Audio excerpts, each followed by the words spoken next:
Nah, jadi yang perlu pertama-tama yang diperhatikan dalam usaha laundry sebelum memulai, yaitu sobat,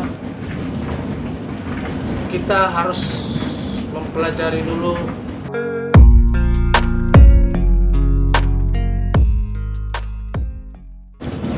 halo sobat, berjumpa lagi di channel saya, yaitu channel tentang membahas usaha laundry. Jadi topik kita kali ini sobat, yaitu tentang apa saja sih yang perlu diperhatikan sebelum memulai usaha laundry ini. Yang diperhatikan ya, bukan dipersiapkan, beda dipersiapkan dan diperhatikan. Kalau yang dipersiapkan itu otomatis modal. Nah, jadi yang perlu pertama-tama yang diperhatikan dalam usaha laundry sebelum memulai, yaitu sobat, kita harus mempelajari dulu bagaimana cara mencuci baju itu, bagaimana cara mengoperasikan mesin cuci, dan bagaimana membuat ukuran baju di dalam mesin cuci. Itu yang pertama. Nah, setelah itu sobat, selanjutnya yaitu di dalam proses pengeringan. Karena di dalam pengeringan ini sobat ada dua macam. Satu secara manual, satu lagi menggunakan mesin pengering. Kalau secara manual ini yaitu kita mengandalkan tenaga matahari. Nah, dan waktunya juga kurang lebih 1 hari cara mengeringkannya.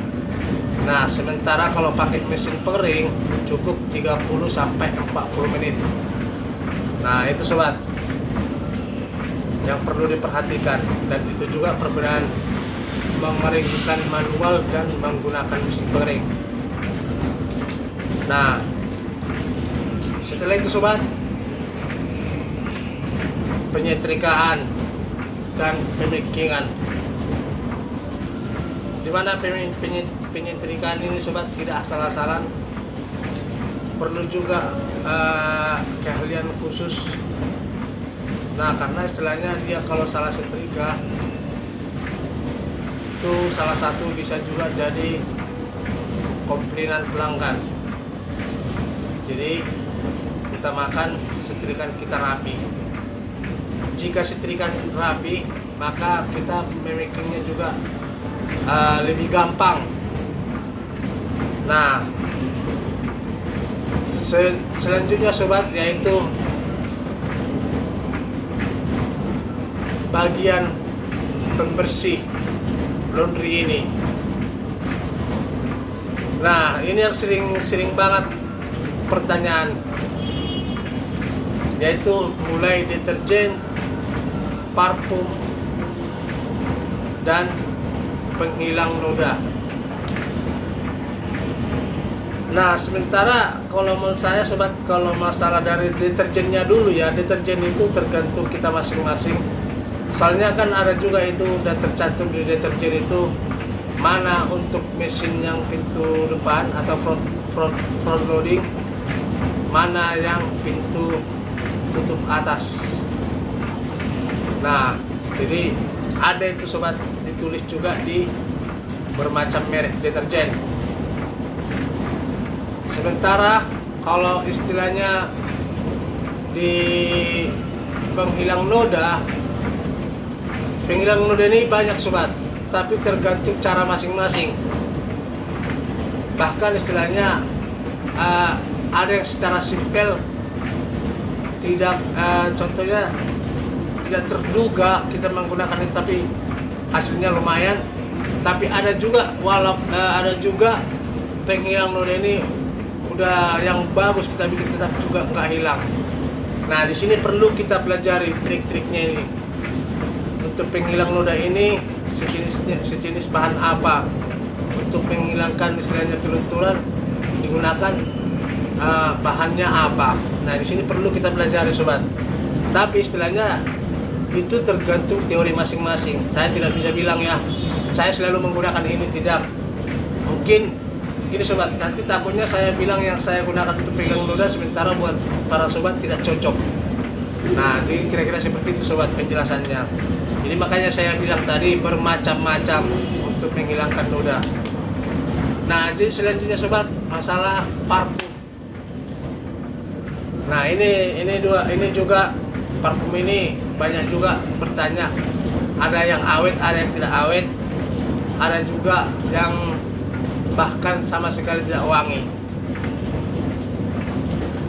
Parfum ini sobat, yaitu yang perlu diperhatikan kualitasnya. Nah, kualitasnya, kalau seandainya kita udah mengetahui kualitas parfum ini, ya kita menggunakan yang berkualitas.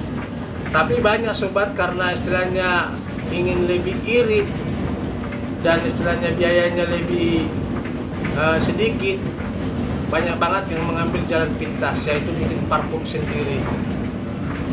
Nah, ini perlu sobat, kalau ingin membuat parfum sendiri harus hati-hati benar. Nah, risikonya banyak sobat. Iya, harus hati-hati benar. Nah, kalau seandainya ingin tidak mau ngambil risiko, beli aja parfum jadi yang mudah terpercaya. Nah, jadi itulah sobat tadi yang perlu diperhatikan sebelum memulai usaha laundry ini. Nah, saya menjelaskan ini sobat karena banyak banget pengusaha laundry ini sering putus di tengah jalan, atau istilahnya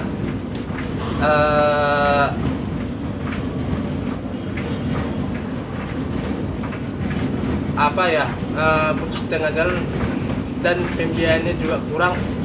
Cuman ini tadi yang saya jelaskan ini untuk laundry kiloan dan yang mempunyai lahan sendiri.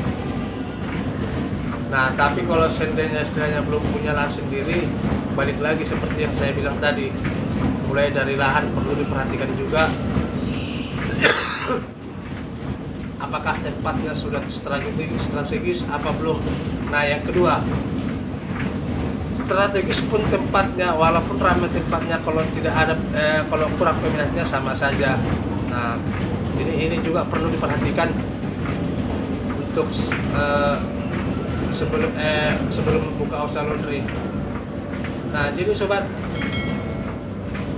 banyak sih yang perlu diperhatikan, tapi banyak juga istilahnya para pengusaha laundry ini yang pemula terlampau sepele. Maksud saya dia sepele terlampau sepelenya di proses pengerjaan laundry ini. Nah, makanya saya bilang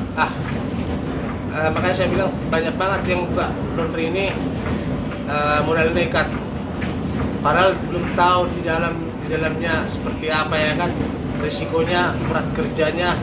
Ya, kalau menurut saya pribadi sih memang kerjanya gampang banget, sepintas. Tapi kalau udah dijalani, ya keluarlah kata-kata untung dicapek doang. Banyak yang bilang kayak gitu, untung dicapek doang, hasil tidak seberapa, ruginya lumayan.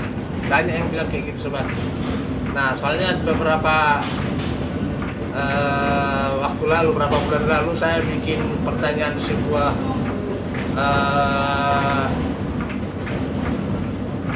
grup. Nah, nanti kita bahas masalah tentang itu, banyak banget keluhan para pengusaha laundry setelah saya membuat pertanyaan ini. Nah, jadi kira-kira seperti itulah sobat. Video kali ini yaitu tentang yang perlu diperhatikan sebelum memulai usaha laundry. Oke sobat, jangan lupa subscribe, klik tanda lonceng supaya tidak ketinggalan video-video saya berikutnya. Mudah-mudahan video ini bermanfaat dan sampai jumpa kembali.